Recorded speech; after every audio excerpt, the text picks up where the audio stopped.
sekarang saya akan berbicara tentang aktor adalah seorang kreator.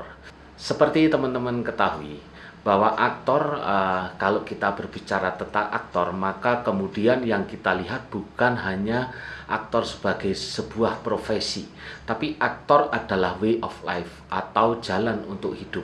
Jadi dalam kesehariannya aktor harus selalu mempunyai sikap dan sifat yang kemudian mendukung profesi keaktorannya itu. Jangan sampai kemudian sikap kita sehari-hari justru berbalikan dengan sikap kita ketika kita sedang menjadi aktor. Karena aktor yang baik, dia akan membawa hal-hal positif dalam kehidupannya. Dalam proses berkreasi, aktor memang tidak bisa sendiri. Dia harus didampingi oleh yang namanya director, karena director lah yang kemudian akan meng-create sebuah produk yang misalnya kita di sini ngomongin tentang film ya. Jadi seorang director dialah yang meng-create keseluruhan bangunan dari produk tersebut. Tentu saja seorang director tidak hanya berpikir tentang aktornya saja, permainan aktingnya saja, tapi director itu berpikir tentang banyak hal. Oleh karena itu, maka seorang aktor dia harus mempunyai jiwa kreator. Apa itu jiwa kreator? Jadi jiwa kreator adalah jiwa atau spirit untuk menciptakan, ya, mental untuk menciptakan. Jadi aktor bukan wayang, aktor bukan robot, tapi aktor adalah manusia yang mencoba menciptakan karakter manusia yang lain, yang itu kemudian dia lakonkan di depan kamera atau di atas panggung.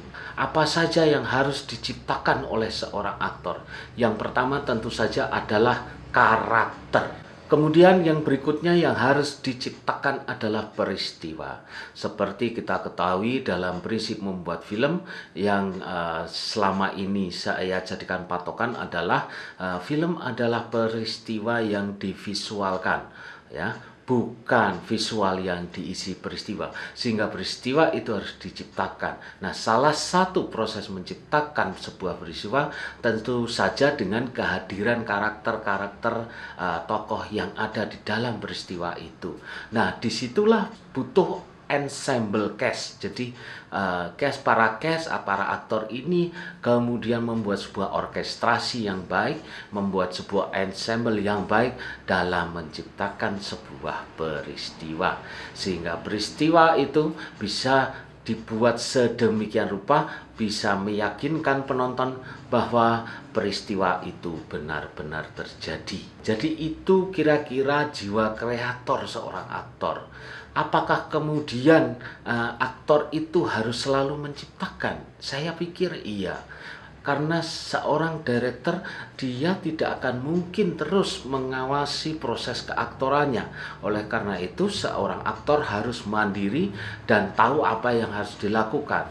Jadi teman-teman ketika ingin menjadi aktor jangan hanya berpikir masalah terkenalnya saja, hanya berpikir tentang uangnya saja. No, jangan. Tapi teman-teman harus berpikir tentang proses penciptaan itu sendiri.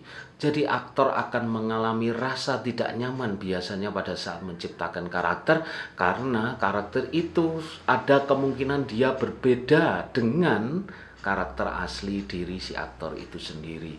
Sehingga aktor dibutuhkan keterbukaan hati, keterbukaan pikiran, dan keterbukaan menerima banyak hal, terutama ilmu pengetahuan maupun rasa-rasa baru, feeling-feeling baru yang hadir dalam dirinya melalui karakter yang kemudian dia harus perankan.